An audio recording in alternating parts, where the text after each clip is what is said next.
First question. How many people, put your hand up, know who Mike Peters is? Oh, fuck it, we're doing that one then. This is about my 5th venue in about a week. And I've been, because of the start of that week, Dan, I crashed and burned at the mic in Redditch. I had some shit in my head that wasn't to do with what I was performing. It was to do with my work. And I took it with me. And I got up to the mic like this, and I started crying my eyes out. And people thought I was doing part of the act. And it was something I'd done, and I blamed it out, and then did my poems. So everything's been lightweight. I got fed up with it, so tonight I'm bringing things back there. Those of you that know the great Mike Peters know that we lost him a couple of weeks ago, 3 weeks ago. He was a great man, a great talent, great history to him.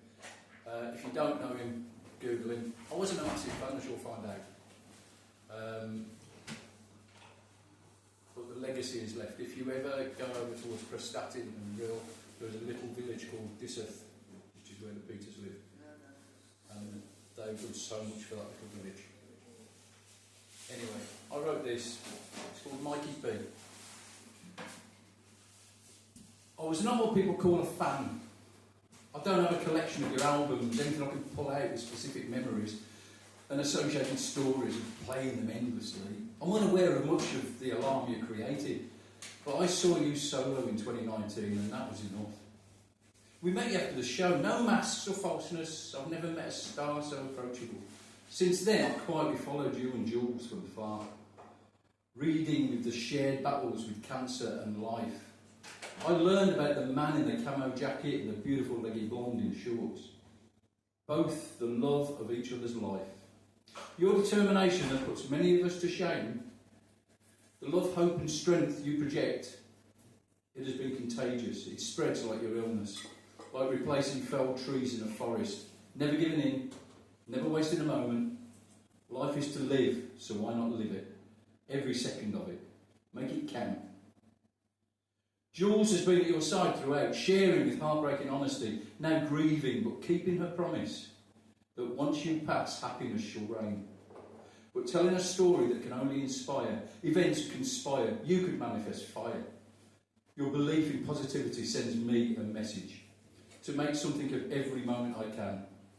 The love the two of you shared, now passed to your boys with pride, they're a credit to you forever. The tireless battles you both have fought against the invasive and relentless foe, yet never a picture without a smile. And Dyseth, the sleepy hollow with its waterfall, its community of locals and globals, and of late your family legacies, the people you never hid from but welcomed, who all now share tales of when they visited, drank, sung and danced with you both at the Red. Where you would DJ throughout the night, just opposite the ice cream shop and the tourist car park, a quiet corner of North East Cymru, just a few minutes from your birthplace.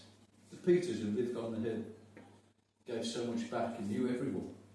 Prestatyn and Rhyl, your playground as a lad, mesmerised by the late night sounds as you lay in bed over your parents' lock-in pub. Your comrade shined through and her eye was in your bones. You went about life in your way. Even calling time on the original band in 91, you knew you had things to do. Your passing has messed with my head, Mikey B. I was never a die-hard fan and much is unknown to me.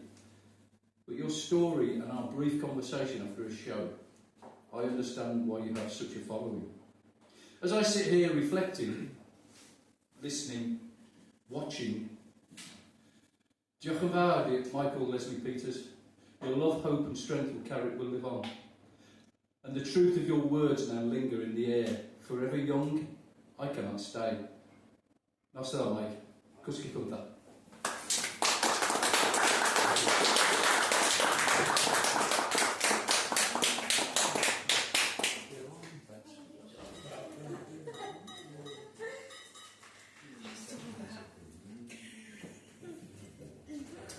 Okay, thank you. This one I wrote a while ago because it's so long. It's a night like this where I get the chance to do it. It is a heartfelt subject and it's a bit hard hitting, so a bit of a trigger warning.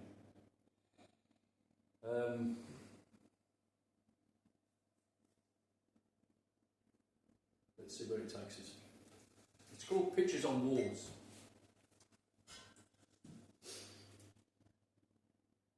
Home is a place to belong to.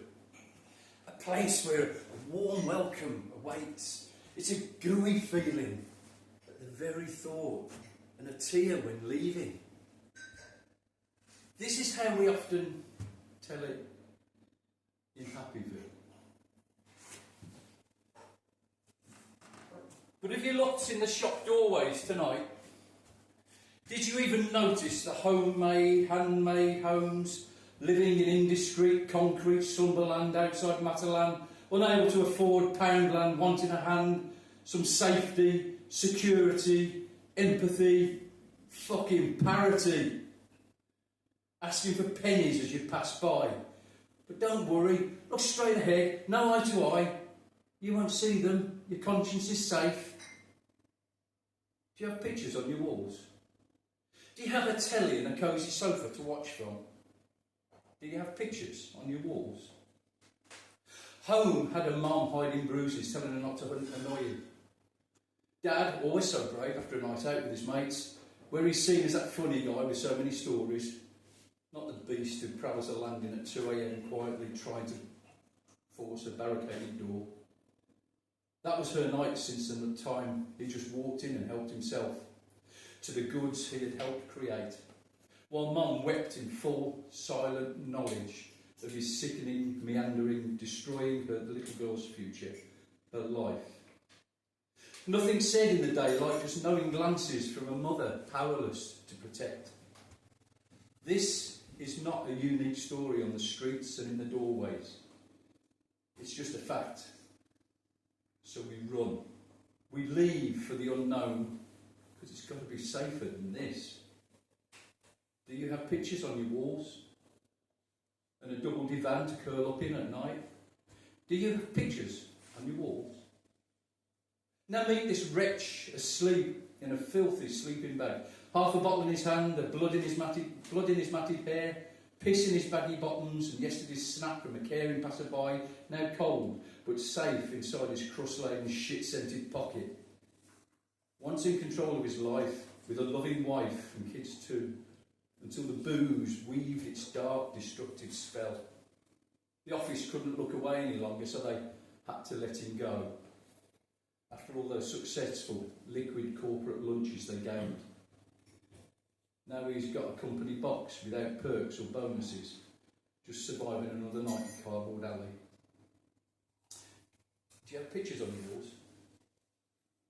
Do you have an IKEA dining table and central heating?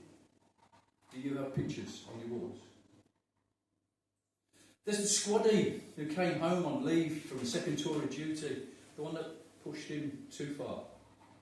But when he got home, she'd gone along with the twins and the joint account, with no forwarding address and steel panels for windows. They'd gone forever from his life. No way was he going back to regimented life, so now another lost soul. So with a screwed up head and a light-fingered liking for spirits, combined with the memories of that hot and dusty day in Helmand, he needs help. The actual help he needs is in the letter.